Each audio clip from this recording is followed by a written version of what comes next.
Eu quero falar hoje com vocês sobre o que nós aprendemos como pai de 3 filhos do berço ao altar. Se você me pergunta, pastor Josué, por que você escreveu esse manual para os pais agora? Algumas coisas você só pode escrever e ensinar depois que tudo aquilo que você testou foi validado com o resultado. Eu sou casado há 38 anos. Dentro da minha casa, mesmo nos momentos de briga entre eu e minha esposa, nunca se ouviu a palavra divórcio. Eu nunca deitei em uma outra cama ou a minha esposa porque a gente brigou. Nós não sabemos o que é ficar 3, 7 dias sem conversar porque brigou. Essa coisa de gente que tem que amadurecer. Presta atenção. E nós temos 3 filhos. Todos estão casados. Eu tenho 2 noras, um genro. Nós temos 3 netos. Os nossos filhos passaram pelas crises da adolescência, por exemplo. Tivemos sérios desafios na juventude. Mas nós vencemos. Nossos filhos estão todos casados. E bem casados. Todos eles são apaixonados por Jesus. Comprometidos com a igreja. Envolvidos no ministério. Meus netos já são apaixonados por Jesus. Outro dia eu peguei os 3, um batizando o outro na piscina. Eu te batizo em nome de pessoa. Não vai matar o outro aí afogado, né? Estavam batizando lá, um ao outro. Então, eu penso que os resultados que nós tivemos nos dá autoridade para ensinar. Eu coloco aqui 55 lições que eu aprendi do berço ao altar. Eu quero que você preste atenção nesse texto bíblico, 1 Samuel, capítulo 1, verso 10 e 11. Levantou-se Ana e com amargura de alma orou ao Senhor e chorou abundantemente. E fez um voto dizendo: Senhor dos exércitos, se benignamente atentares para a aflição da tua serva e de mim te lembrares, da tua serva te não esqueceres, e lhe deres um filho varão,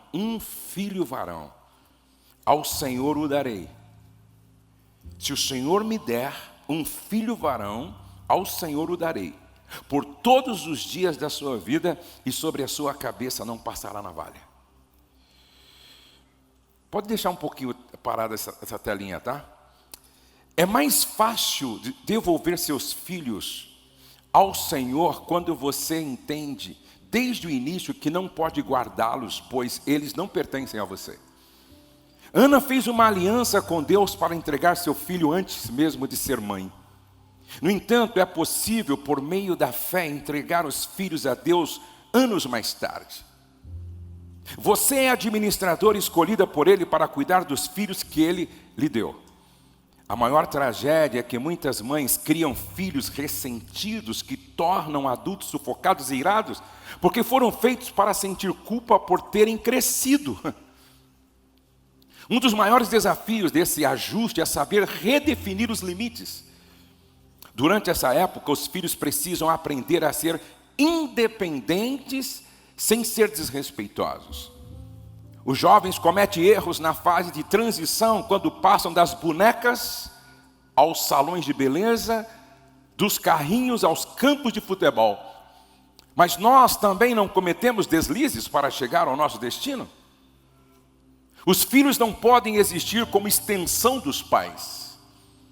Leia Lucas 2, 51 e 52. Jesus voltou para casa com sua mãe e continuou a ser submisso a ela. A Bíblia diz, contudo, que a partir daquele momento ele cresceu em estatura, sabedoria e graça diante de Deus e dos homens. Jesus não quebrou os vínculos com sua mãe, cuja lealdade o acompanhou durante todo o tempo até a cruz.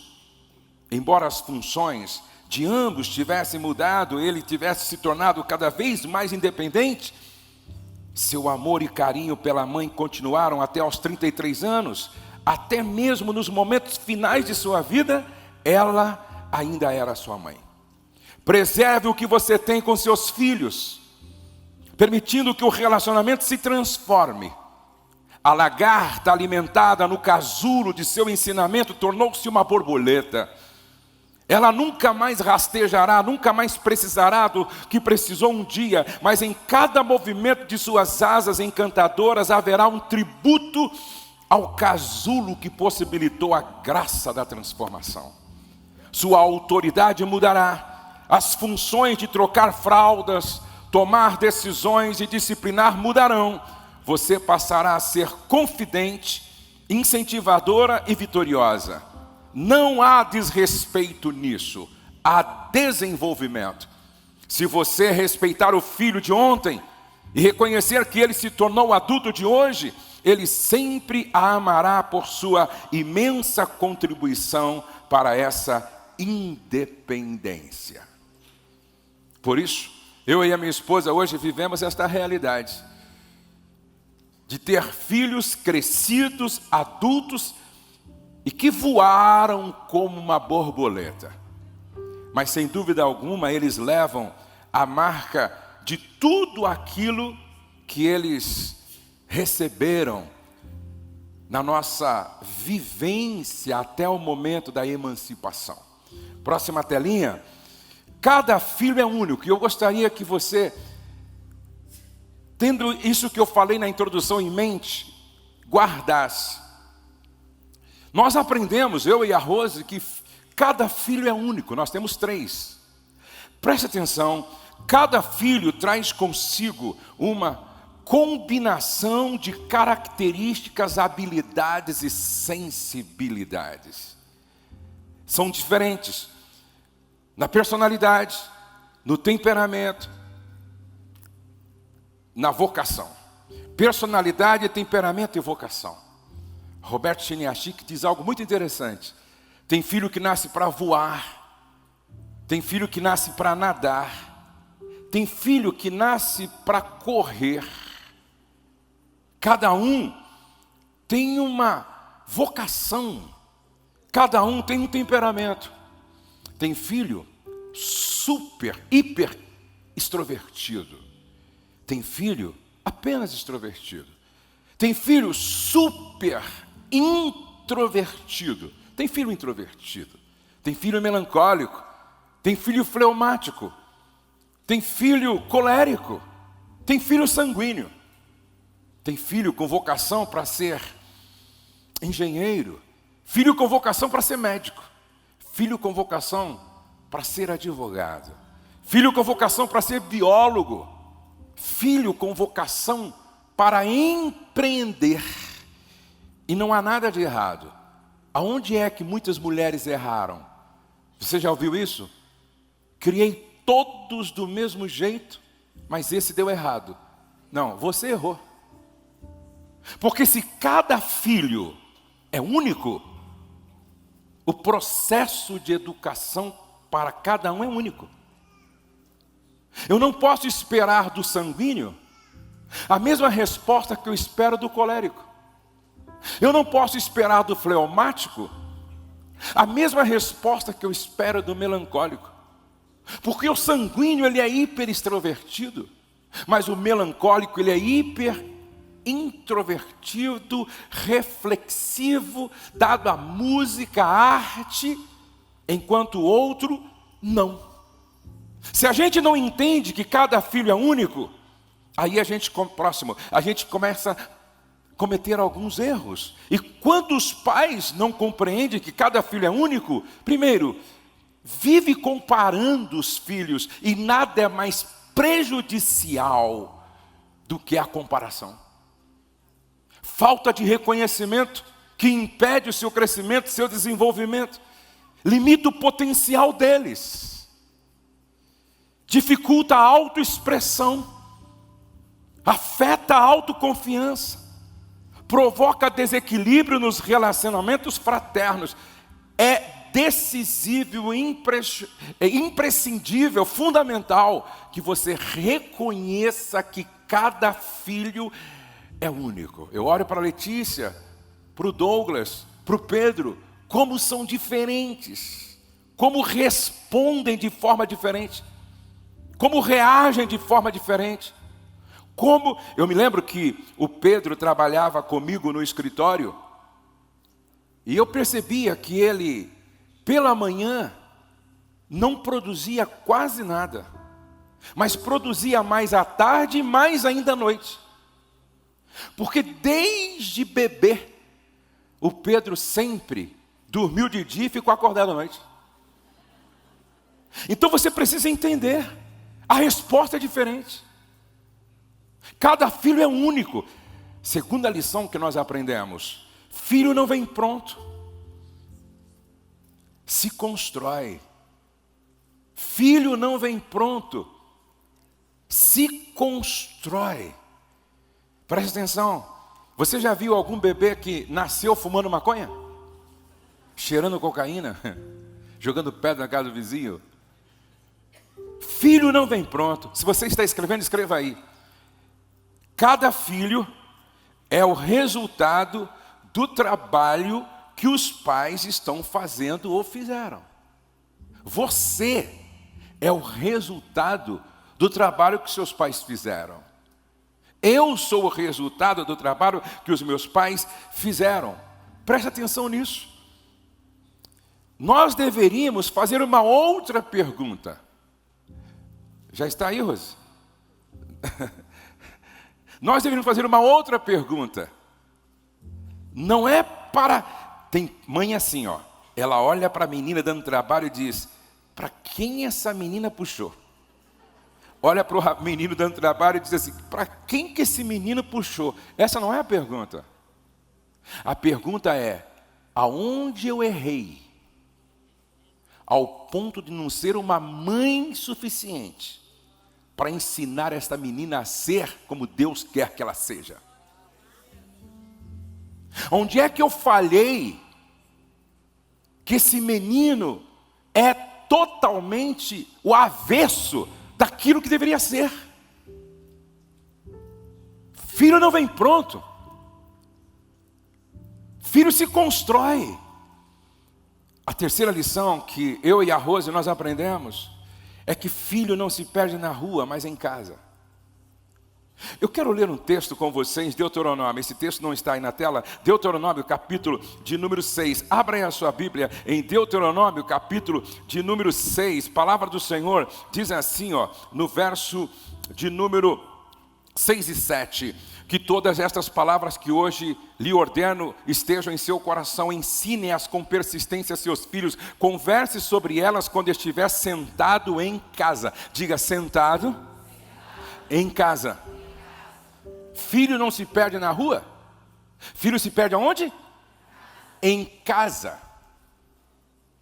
E aí algumas mulheres dizem assim: ah, pastor, sabe por que não dá para sentar em casa para implantar a cultura do reino no coração deles, ensinando persistentemente a palavra? Porque as demandas são muitas. Susana Wesley teve mais de 10 filhos. Ela ensinou todos a ler. E ensinou os filhos a ler a partir da Bíblia. Me disseram que ela ainda trabalhava para ajudar o marido, economicamente falando, financeiramente falando. E ela ainda tirava todos os dias 1 hora para orar por um filho. Preste atenção, nós não podemos racionalizar os nossos erros como pais em não implantar, inculcar os princípios e valores da cultura do reino, dizendo que nós não temos tempo. Nós não temos prioridade. Não é falta de tempo, é falta de prioridade. Próximo. O lar é a nossa primeira escola. A família é a oficina que modela o caráter dos indivíduos ou dos filhos. Se falharmos como educadores nessa escola, os prejuízos serão irreparáveis. Nós não podemos errar comprometendo a futura geração. Se falharmos como educadores nesta escola, Doutora Ailma diz algo muito interessante. Ela diz: o grande problema é que nós estamos gerando filhos, mas não estamos adotando os filhos que geramos. Estamos terceirizando o processo de educação. Sabe, quando eu vejo uma criança que, ao nascer, já é exposta a uma tela,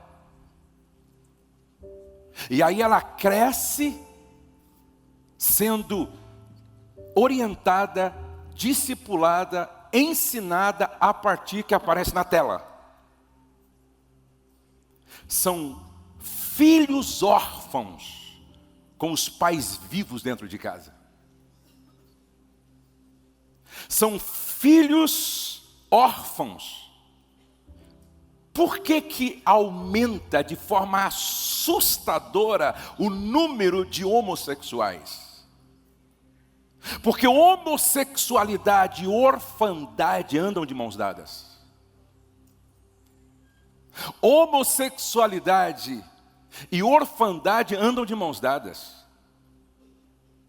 As mulheres têm um papel preponderante no processo de educação dos filhos. Até porque a Bíblia coloca o homem no mercado de trabalho.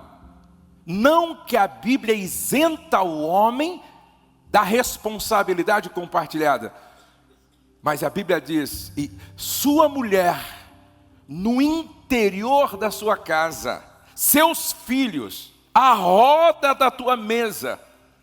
Interessante. Nós aprendemos então que o filho não se perde na rua, mas em casa.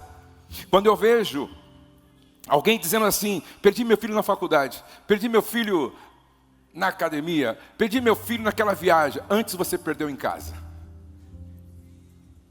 Gente, eu sou filho de uma família onde meus pais tiveram 9 filhos. Eu tenho 3 filhos.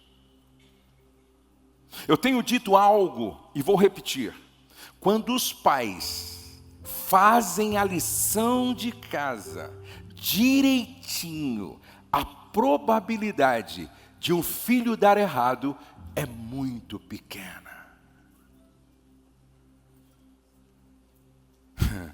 É muito pequena. Deixa eu fazer uma comparação aqui, uma ilustração. Suponhamos, tem irmã aqui que o marido é corintiano? Levante a mão. Você está em todo lugar, não é verdade? E flamenguista, levante a mão. Estou falando.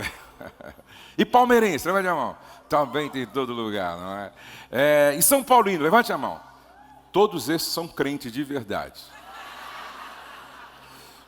Eu sou São Paulino. Agora preste atenção. Suponhamos, vamos pensar no Palmeiras aqui. Suponhamos que o pai é palmeirense, a mãe é palmeirense. A mãe fica grávida. Aí o pai, tão palmeirense que é, já começa a ministrar na barriga da mãe: vai ser palmeirense, vai ser palmeirense, vai ser palmeirense. A partir dos 6 meses, o bebê na barriga da mãe sente tudo, ouve tudo, percebe tudo, aprende tudo. Aí o pai assiste com a mãe o Palmeiras jogar. E a criança assiste junto, na barriga da mãe. Pelo menos ouve, né? Aí a mãe começa com aquela coisa de grávida, que cisma com algo, não é? Aí ela cisma de ouvir o hino do Palmeiras. Pelo menos uma vez por dia. Olha só que problema sério. Aí o bebê vai 7 meses, 8 meses, vai quase que decorando aquele hino. E ele ministrando na barriga da mulher: vai ser palmeirense. E a mulher: amém, assim seja. Aí vai para o hospital. Chega no hospital, para voltar, aí o neném nasce. Sabe como é que a criança é vestida? Bonezinho do Palmeiras, camisa do Palmeiras, calçãozinho do Palmeiras, meinha do Palmeiras. Isso é uma lavagem cerebral mesmo. Aí o sapatinho do Palmeiras. Chega em casa, o berço é verde. Na fronha tem o emblema do Palmeiras. Na parede tem a foto do Palmeiras campeão. E ele entra no quarto ao som do hino do Palmeiras. Quando a mãe vai fazer ele dormir, o pai faz dormir ao som do hino do Palmeiras. Eu pergunto, quando essa criança crescer, ela vai ser o quê? Ela vai ser o quê? Agora, e se nós fizéssemos isso com o Evangelho? Se nós fizéssemos isso com a palavra? Se nós fizéssemos isso com louvor e adoração? Os nossos filhos seriam o quê quando crescessem? O grande problema é que nós não fazemos isso com o Palmeiras, com o Corinthians, com o São Paulo. Fazemos isso com o nosso time do coração. Mas o que lembra Jesus no nascimento dos nossos filhos? O que lembra Jesus no quarto dos nossos filhos? O que lembra Jesus nas músicas que os nossos filhos ouvem? O que lembra Jesus nos filmes que os nossos filhos assistem? O que lembra Jesus no quarto, na sala, na cozinha, no carro, na mesa? Será que nós estamos fazendo a lição de casa bem feito? A quarta lição que eu e a Rose aprendemos é que um dos presentes mais importantes que podemos dar aos filhos é um casamento inspirador. Preste atenção, querida. Todo filho espera que o amor entre os seus pais nunca entre em crise. Todos os filhos esperam nunca viver a traumática experiência de um divórcio dos seus pais. Escute, Provérbios 31, versos 28 e 29. Levantam-se seus filhos e chamam-na bem-aventurada, seu marido também, e ele a louva. Muitas filhas têm procedido virtuosamente, mas tu és de todas a mais excelente. O livro de Provérbios, no capítulo 31, mostra uma mulher que é a coluna, o esteio, inspiradora. Levantem-se seus filhos e chamam-na bem-aventurada. Seu marido também, e ele a louva. Muitas mulheres têm procedido virtuosamente, mas tu és de todas a mais excelente.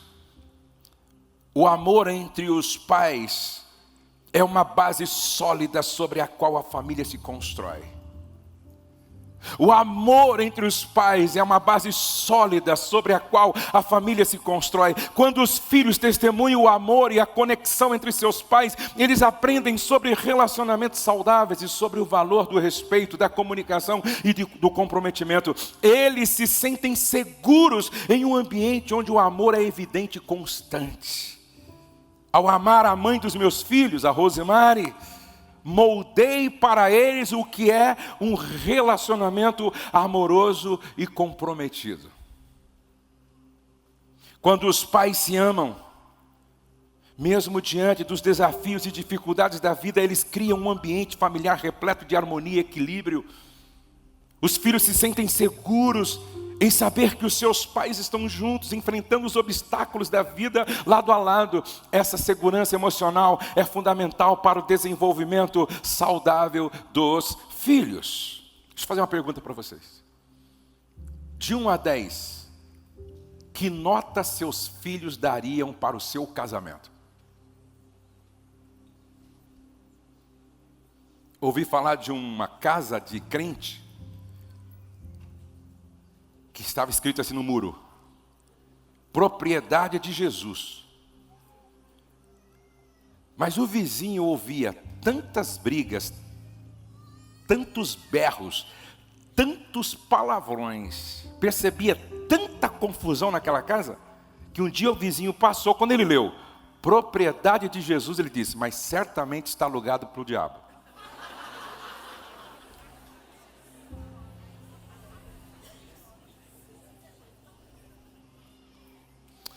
Se existe uma coisa que os nossos filhos não suportam, é incoerência.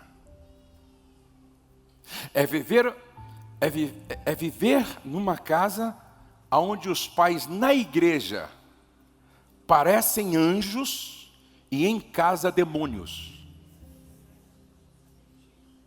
Aonde na igreja a mãe fala línguas, mas em casa é linguaruda.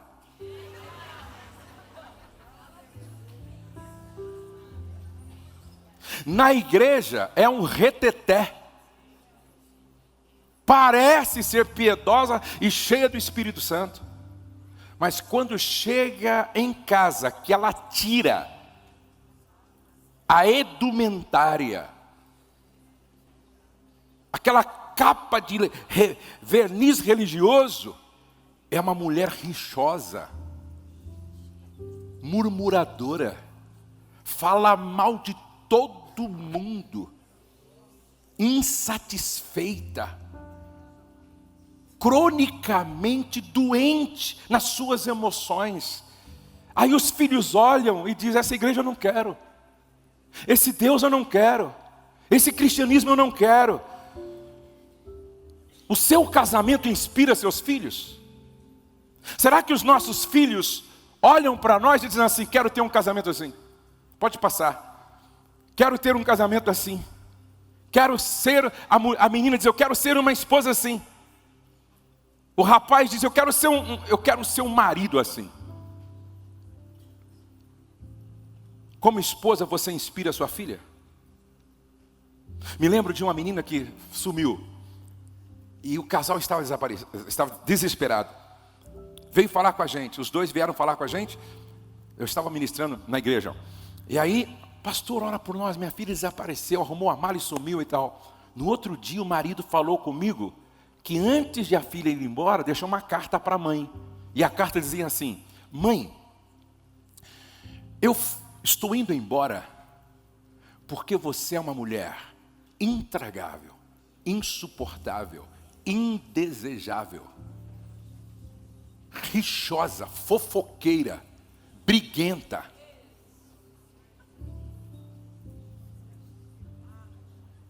Eu tenho pena do meu pai. Eu cheguei no meu limite e com certeza haverá um momento que o meu pai não te quererá mais. Eu não estou dizendo que ela está certa, mas eu, no lugar desta mulher, tiraria um tempo para fazer uma profunda autoavaliação. Porque muitas vezes os nossos filhos são o nosso espelho. Aquilo que a gente não consegue perceber, eles nos ajudam a enxergar. Como sogra, você é uma inspiração? Você adotou suas noras como filha? Você as trata com honra e dignidade? Como nora, você inspira? Ou o seu marido anda com o coração sangrando pela forma como você trata os pais dele, como você trata a família dele? Uma mulher que não sabe tratar a sogra com honra, cospe no útero que gerou aquele que ela diz que é o amor da sua vida. Que amor é esse se você amaldiçoou o útero que o gerou?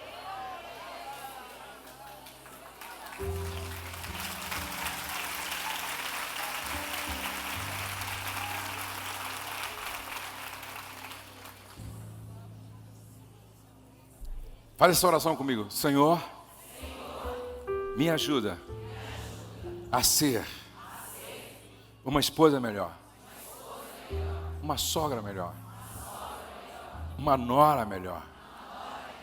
Que o meu casamento seja o resultado da minha transformação.